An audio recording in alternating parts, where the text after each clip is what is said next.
Bon dia, benvingudes i benvinguts a la inauguració de la jornada Pràctiques Educatives Informades en Evidències per a la Inclusió Escolar. Jo vinc en representació del rector, soc la vicerectora d'Estudis i d'Innovació Docent i m'acompanya a la mesa una representant de l'equip de govern del centre, de la Facultat de Ciències de l'Educació, que és la vicedegana de Pràctica, Sílvia Blanc. Li passo la paraula. Moltes gràcies. Bon dia a tothom, autoritats, companys i companyes d'altres facultats d'aquesta, companys de centres educatius i d'altres serveis, alumnat. Parlo en nom de la doctora Marta Bertran, la degana de la Facultat de Ciències de l'Educació, que per una emergència que ha sortit aquest matí no pot estar aquí i acompanyar en aquesta inauguració. Com a facultat agraïm i valorem molt a poder participar i poder gaudir del final d'aquest projecte d'Erasmus europeu, internacional, un projecte que fomenta l'ús d'evidències científiques per a la millora de la docència i l'aprenentatge en un marc d'inclusió i equitat. Són temes claus actualment i per la facultat són una prioritat. Valorem aquest tipus de projectes on persones compromeses a nivell nacional i internacional ens faciliten aquest tipus d'estratègies, evidències, què funciona, què no funciona, com podem fer-ho millor, en un moment clau on estem revisant els estudis, la formació de mestres i, per tant, aquest tipus d'investigacions, de projectes amb els resultats que ens presentaran són importants per avançar tots en aquesta línia. EIPSI ens facilita l'oportunitat de millorar i d'estrènyer també relacions amb diferents agents i institucions per impactar en aquesta formació de mestres, millorar-la i millorar també l'acompanyament de l'alumnat que durant molts anys estan als centres educatius. I sense més preàmbuls, donar-vos la benvinguda, welcome everybody, i seguim. Moltes gràcies. Moltes gràcies, Sílvia.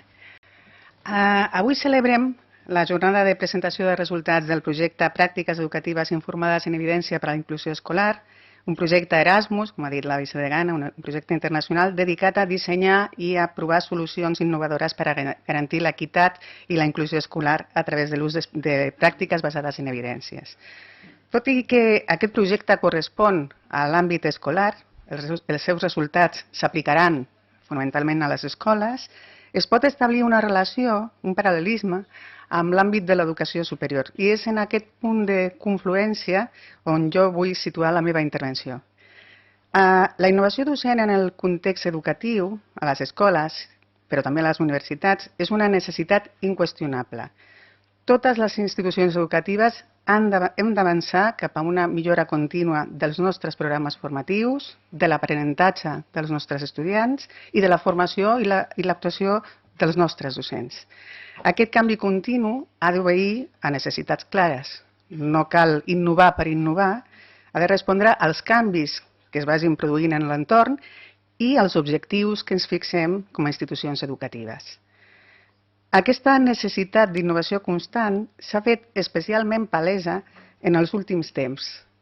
Després del trauma de la pandèmia, que ens va obligar a introduir canvis radicals i immediats en la nostra pràctica docent, la majoria de les universitats estem treballant en la renovació del nostre model educatiu.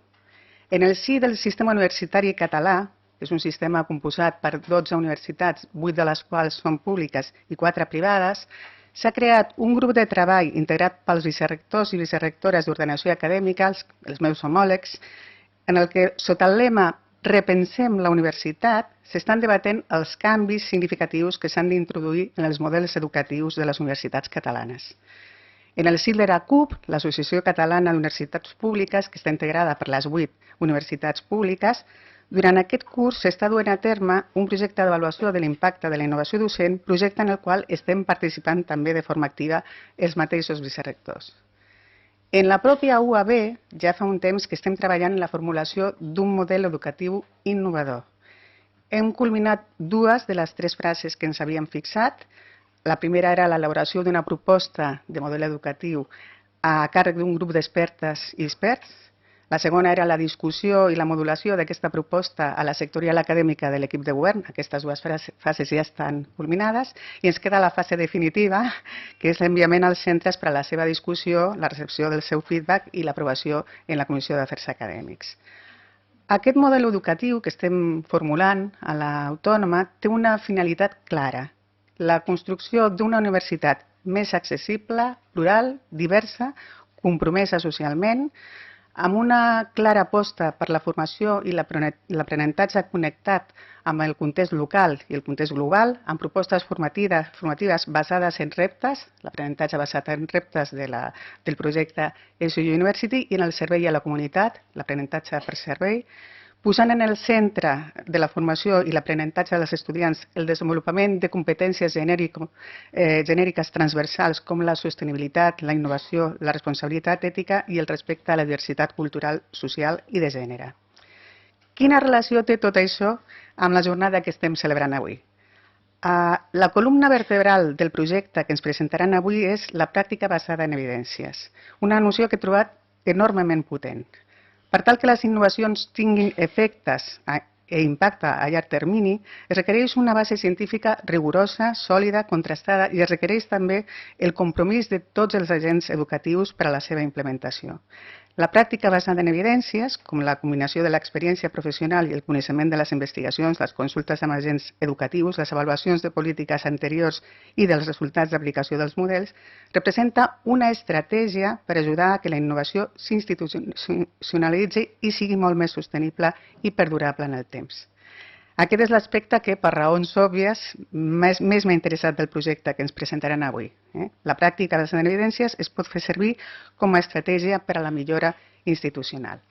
Les evidències permeten informar processos de presa de decisions a nivell polític, permeten fonamentar i millorar el disseny de polítiques educatives que estaran basades en aquestes evidències contrastades i l'ús de les evidències contribueix a generar debat i orienta les decisions polítiques sustentant-les en arguments científico-acadèmics i en l'anàlisi de la pràctica professional. Ja per acabar, espero que tinguem una jornada molt profitosa. Agraeixo molt al grup Criedo que m'hagi convidat a participar en aquesta inauguració. Seguirem amb molt d'interès els resultats de la vostra investigació, que veig que fins ara són accessibles també en la pàgina web del projecte. Confio en que aquests resultats, a més d'informar la pràctica educativa dels docents individuals, tinguin també el ressò que mereixen en les agendes de les institucions, de les administracions i en les polítiques públiques que se'n derivin. I estic segura que projectes com aquests seran referents per a seguir construint l'educació del futur en tots els seus nivells i en això penso que estem tots i totes compromeses. Moltes gràcies i dono per inaugurada aquesta jornada. Gràcies.